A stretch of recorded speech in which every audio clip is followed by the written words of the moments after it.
అన్న లేచిన పోస్టర్లు తప్ప ఎటువంటి ఆయుధం కానీ ఆధారాలు కానీ దొరకలేదు.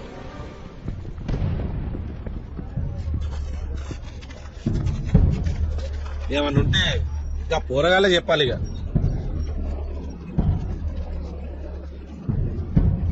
మరి అడుగుండి రాళ్ళనే ఊరికి వచ్చి సంసారి పక్క లెక్క బారలవంటే ఊరేం కావాలి. వాళ్ళు నిజంగానే పోస్టర్లు వేసి చంపే అన్నలైతే తుపాకులతో చంపుతారు కానీ ఇట్లా ఎంబడబడి చంపుడు ఎన్నడైనా చూసినామా? అది కూడా నిజమే. ఒకసారి కొంచెం ఆలోచన చేయండి అన్న. మేమేం చెప్తాం కాదన్నా, బొగ్గు తగ్గుతాం తాగుతే చంపేస్తారా? నువ్వు చెప్పింది నిజమే ధరణి. అన్నలైతే తుపాకులతో చంపుతారు కానీ ఎంబడబడి ఎందుకు చంపుతారు? సరే, అది పక్కన పెట్టు.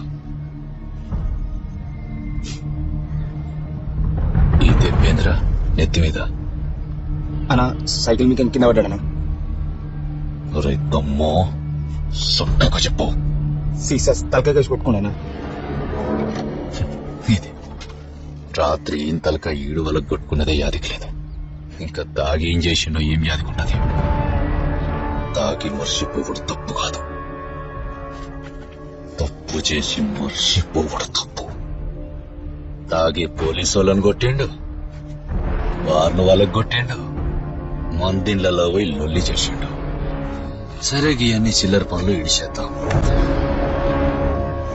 కానీ ఇప్పుడు అన్నలు పోస్టర్లేసి చంపేటంత పెద్ద తప్పు చేసి మర్చిపోయాడు. ఏమైంది?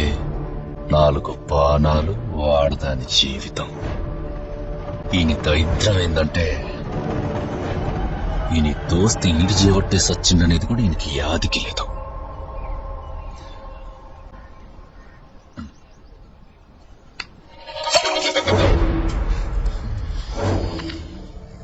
ఇప్పుడు కూడా పవ్వలు పట్టుకొచ్చిండు. ఈ సొంటోన్ గురించి పంచాయితీ, ఆయన ఓ పెద్ద మనిషి, దానికి మేము పల్లెట్స్ పెట్టుకుని వచ్చాడు. ఉదా బాబాకు